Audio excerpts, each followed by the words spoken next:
अयरी तहसील के चेरपल्ली गांव में प्रधानमंत्री आवास घरकुल योजना में भ्रष्टाचार का आरोप, ग्रामीणों ने की शिकायत। अयरी गढ़चिरौली प्रतिनिधि।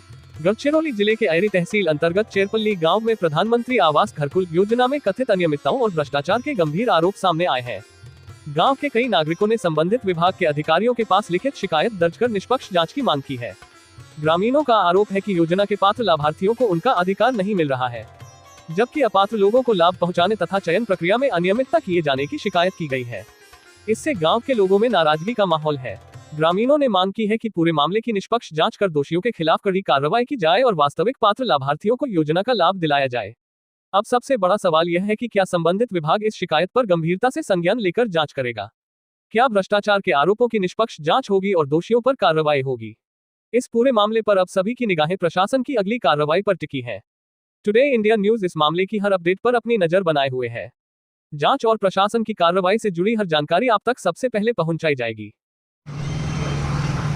सर्वांसाठी घरे या योजनेअंतर्गत 3 दिवसापूर्वी अयरी लगतच्या चेरपल्ली गावात त्या योजनेच्या नावाखाली अनेक दलालांनी पैशाची वसुली केली याबाबतची रीतसर पोलीस तक्रार त्या गावातील 21 लोकांनी आपल्या सहीने 3 दिवसापूर्वी पोलीस स्टेशनमध्ये दिलेली आहे।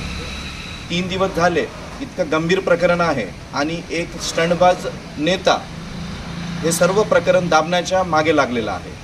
इतकं गंभीर प्रकरण असून पोलीस स्टेशन मध्ये आम्ही 2 वेळा गेलो, PI साहेबांशी बोललो, अनेकांशी बोललो, परंतु साधा एकही गुन्ह्याची नोंद आजपर्यंत झालेली नाही।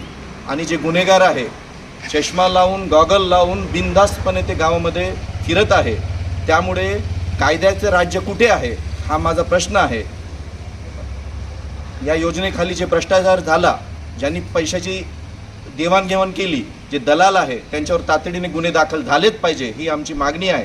ती मागणी घेऊन आज आम्ही अहेरीचे उपविभागीय अधिकारी SDO पिसाड साहेब यांना भेटलेलो आहोत। त्यांना पूर्ण सर्व प्रकरण सांगितलेलं आहे आणि त्यांना तातडीने दखल घेऊन जिल्हाधिकारी माननीय गडचिरोली यांना संपूर्ण माहिती देऊन या प्रकरणाची गंभीर दखल घेऊन तातडीने गुन्हे दाखल करण्याचा आदेश द्यावा अशी त्यांना मी विनंती केली आणि त्यांनी पण प्रकरणाची गंभीरता लक्षात घेऊन याबाबत तातडीने कारवाई करणार असे आश्वासन दिलेले आहे। त्यामुळे आम्हाला आशा आहे येत्या 24 तासात या प्रकरणाला नक्कीच गुन्हेगारावर गुन्हे दाखल होईल आणि याचा मेन मुख्य मास्टरमाइंड जो स्टंटबाज नेता आहे त्याच्यावरही गुन्हा दाखल झाला पाहिजे हे आमची मागणी आहे। कारण ते या गुन्हेगारांना पाठराखण करत आहे। आणि आणखी एक महत्त्वाची माहिती, ही तक्रार दाखल झाल्यावर अहेरी शहरामधून इतर प्रभागामधूनही मला फोन येत आहे। असेच अनेक लोकांकडून दलालांनी पैसे घेतलेले आहे। मी एक प्रकरण सर्व बाहेर काढणार आहे। एवढीच अपेक्षा आज तक्रार आम्ही SDO साहेबांना दिलेली आहे। त्याची दखल घेऊन ते निश्चितपणे या प्रकरणात न्याय देतील हीच अपेक्षा करतो। धन्यवाद।